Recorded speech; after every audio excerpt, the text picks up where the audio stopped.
एक लाइन और यही देही आप तेल लगवला यही देही आप तेल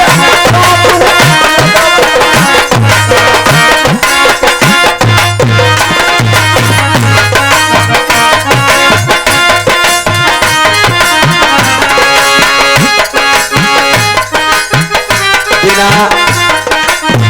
साबुन के शरीर ना हाथ ना है एड़िया मलत है जा लेकिन जहिया जीवा निकर जला ना अगिया लगले के बाद लोग अगिया लगा के भाग जाओ कहला मतवा कितना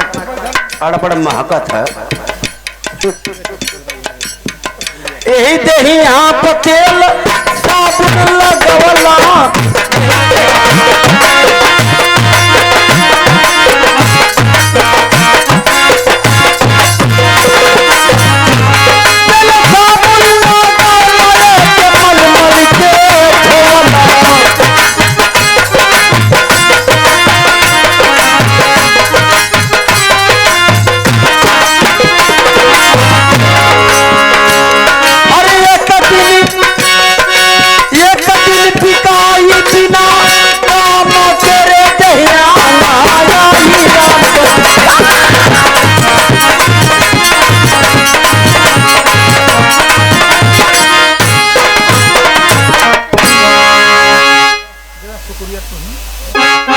₹51 का पुरस्कार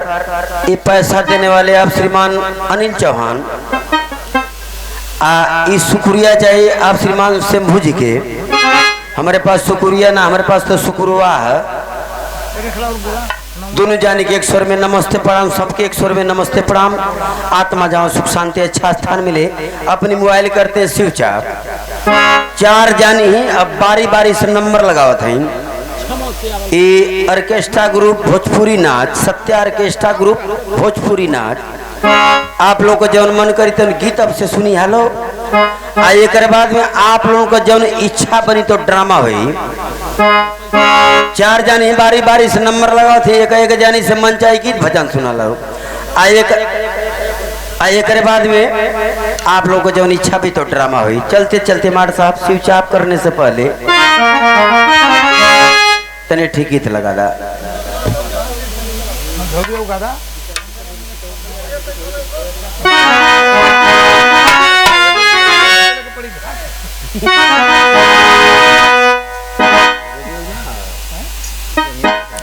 अरे रतिया मोर बलमुआ कहला बल जोरी रे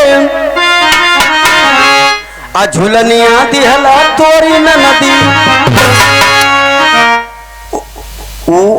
वो मर्दे का बखान करते हैं कि मर्दे का काम का है मर्दे का काम इतना कि दिन भर चाहे जा रही हो हमार पिया आसाजी का ठीका पर जई हो हमार पिया और से दवाई लेके मुर्गियन मती मूड़ी तोड़त ही हो हमार पिया आ घरे आके का करियो एक का जगह एक कोखा में 10 फाइट मरी हो हमार पिया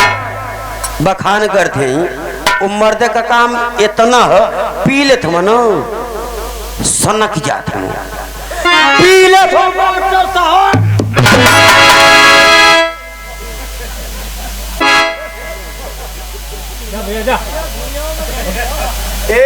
बहन की तेरे बहन की सर माए सर बहन की रे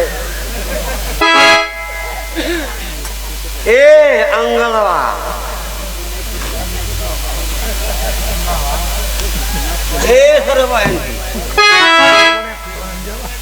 पी ले थे तो उल्टा बोलत हूँ करियावत हूँ चलत हूँ तो बुझात हूँ कि हथवा गोड़ा में फालिश मार दे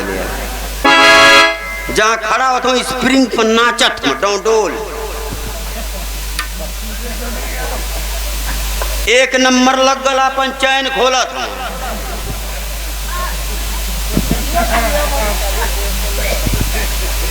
अब उनका चैन उनके मिलता ना चैन बिना बेचैन 5 मिनट चैन खोलना बुझला कि हमारे चैन खुल गए आ चैन खुलल ना मैं शुरू कर देता हूँ अब दोनों ओर से नारी बात है जींस का पैंट है पूरा सोखा था आगे बढ़ा था पीछे से देखने के बाद बुझा था कि हग्गिस पहन ले हम जैसे बोलत हूँ उल्टा गरियावत हूँ। एक दिन रास्ता में मोजलने के बैठल वो गिरल न, उन्हें से रास्ता पूछे लगे के तो गिरल मार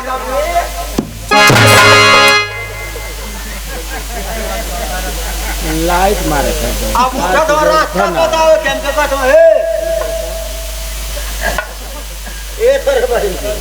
क्या भैया उठिया ए सर यार दम ए सर भाई मार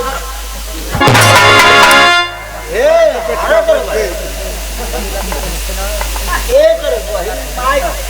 ए सर ए सर वही मार कर वही दो दाई पीछवा के गिरल तू जरका नहीं करल तीसर फेरे में आगवा के गिरल पिछिया पर हे पे लगल तुरंत बिरसिया फूट गई है भलक भलक ललका लगल मुक्कल से सड़क देनी है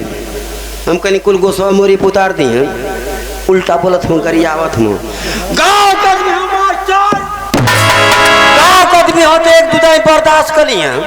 आप बर्दाश्त करके आगे बढ़ जाते हूँ अभी तीसर के बेर में उनके पीछे लग जाते हूँ अब तीसर के देम जब ना बर्दाश्त हो तो घूम पड़ता हूँ कहता हूँ कहा तेरी माई बोल बे चाचा करो बात ना आके कंचटी तर लगावत हूँ एगो जब तड़ाक दे पावत हूँ तो कांटा जाता 150 पा हड़ाक देनी तुरंत बिल खे लगा था क्या मारा रे भाई क्या मारा तेरे